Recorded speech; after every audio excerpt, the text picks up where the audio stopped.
ubuzima bwanjye bwose nabuhariye Kristo, niwe mugabane wanje, niwe byiringiro byanje,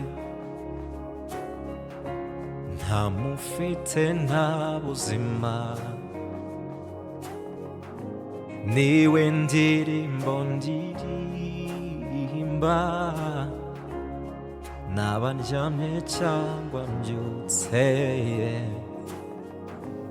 Yesu niwe unyuzuye. Ubuzima bwanjye bwose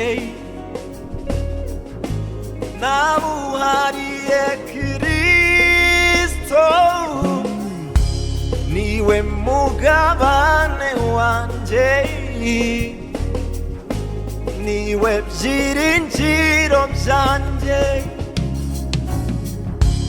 ntamufite nta buzima, niwe ndirimbo ndirimba, naba ndyamye cyangwa mbyutse, Yesu niwe unyuzuye. Niwe wanyujuje n'Imana, bituma mpesha agakiza, isoni z'umusaraba zose ntabwo zamukanze. Niwe wanyujuje n'Imana, bituma mpesha agakiza, isoni z'umusaraba zose ntabwo zamukanze.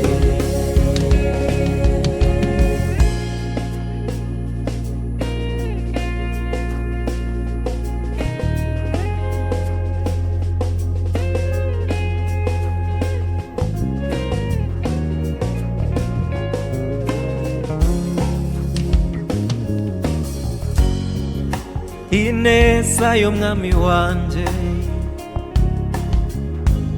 iruta umusenyi wo ku nyanja, amahoro atanga narayahawe, aruta ubutunzi bwose bwo mw'isi.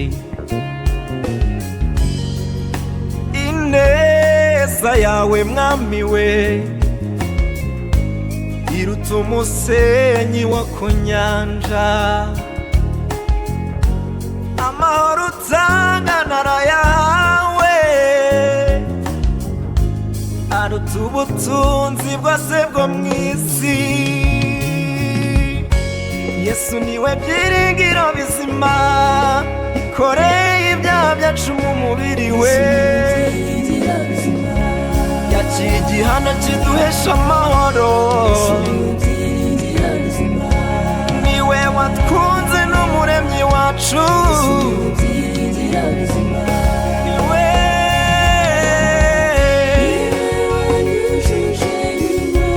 bituma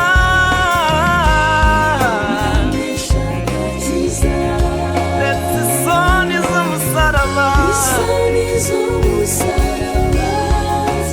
zose uwo niwe wanyujuje n'Imana, bituma mpesha agakiza, isoni zose z'umusaraba.